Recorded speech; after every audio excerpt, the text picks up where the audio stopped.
Hi, I'm Mike Thompson. Today on the Beginners Brewers blog, we're going to do another Kolsch.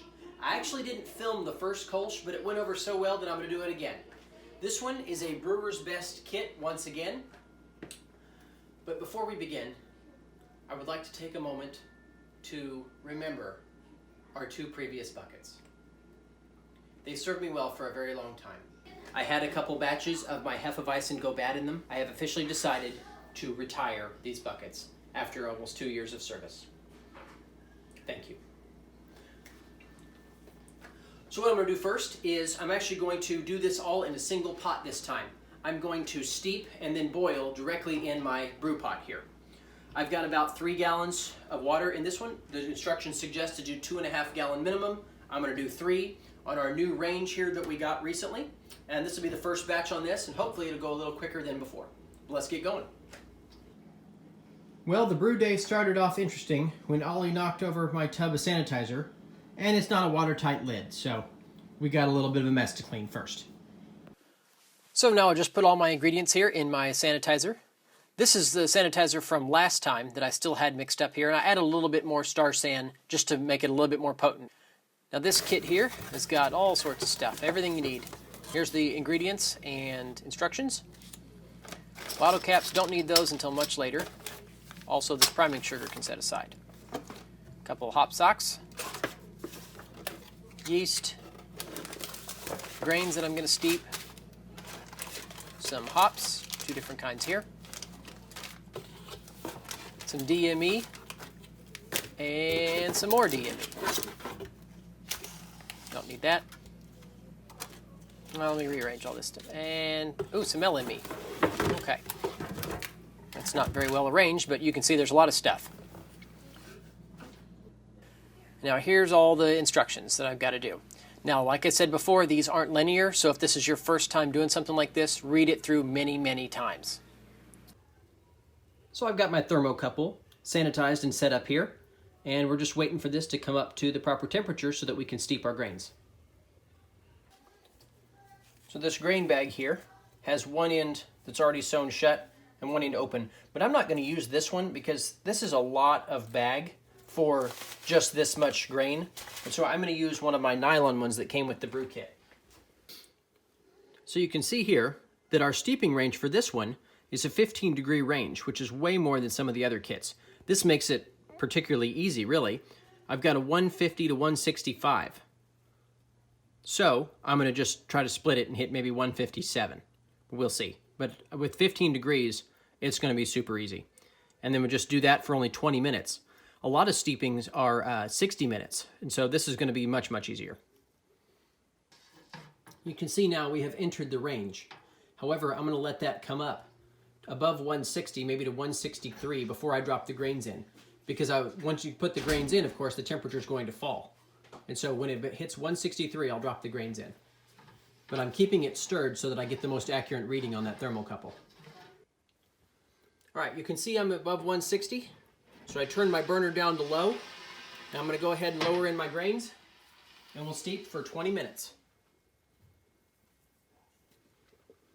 Okay, I'll set my timer here for 20 minutes. And now I just wait.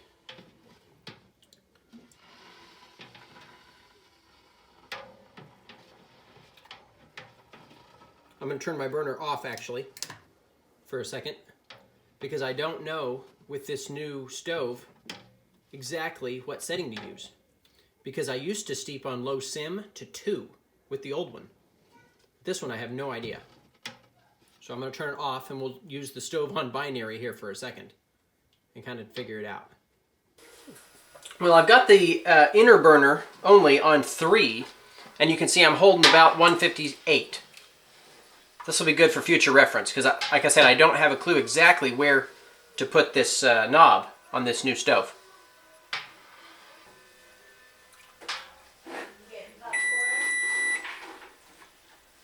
Alrighty, so that's 20 minutes. I'm going to rinse the grains because I want every last point out of this grain. Because I want my original gravity to be as high as possible. And in the past, I've never been able to get a full 5 gallons of beer. And if I'm going to go all this trouble, darn it, I want 5 gallons. not 4.5 or 4 1/4. So let's rinse this out here. Get every last bit, hopefully. Now that we've got a gentle rolling boil here, I'm going to start to add my LME. That's pouring very nicely, even though I didn't run it under hot water this time. It's doing just fine. I just want to make sure that I stir it fast enough so that it never settles onto the bottom of the pot and burns down there. Because this stuff will do that. The DME really doesn't because it wants to float. But this stuff will sink right to the bottom and then burn nice little rings on the bottom of your pot. And then once this returns to a boil, I will throw in my first bit of hops, the Willamette, and we'll start to really make some beer. All right, I've got a decent boil going now, so I'm going to go ahead and add my pellets. 1 ounce of Willamette, 4.2.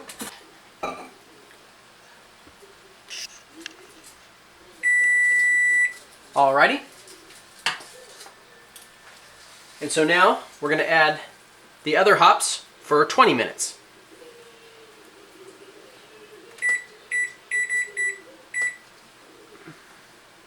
Now that 20 minutes is up, I'm going to add my 2 pounds of DME here before we turn the heat off. And then this gets 5 minutes, I believe, 5 minutes? Yeah, 5 minutes, I guess just to sanitize it, basically. And then turn the heat off. All right, let me get that.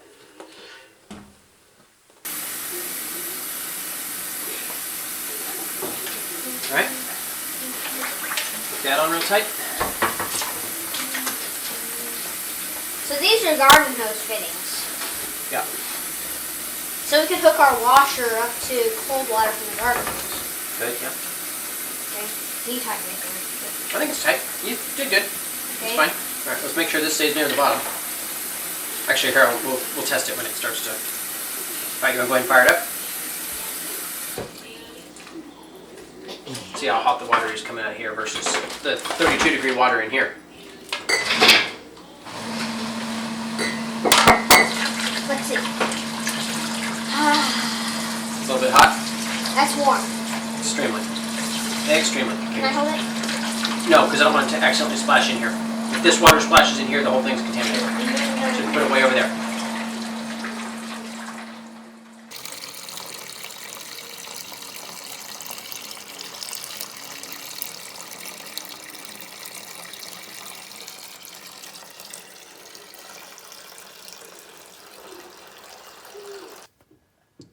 All right, so I'm rehydrating my yeast here, about to. I had to get some 30°C water, which you can see there I'm a little bit above where I need to be because I put it in the microwave a little too long.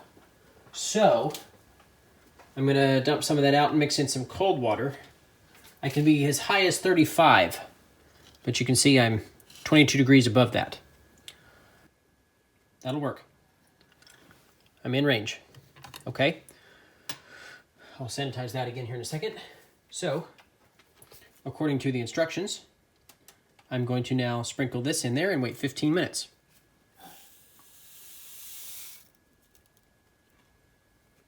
Okay.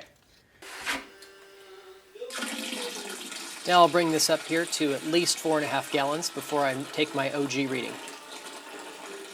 I hope to get 5 gallons this time. Man, it's a lot of work.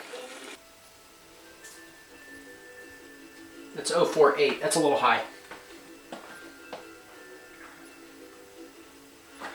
I can be as low as 0.42. So let's try this again. We'll put a little bit more water in, and we'll go again. 0.42. So I'm at the low end, but I made it. And here you can see I've got my yeast reactivated, and so I'm going to pour it here in my bucket, and then I'm going to seal it up, and then put it in the brew closet for a couple weeks. And then put a little sanitizer in my airlock. And that's it. Go ahead and subscribe if you haven't already. I'm Mike Thompson, and thanks for watching. I really appreciate it.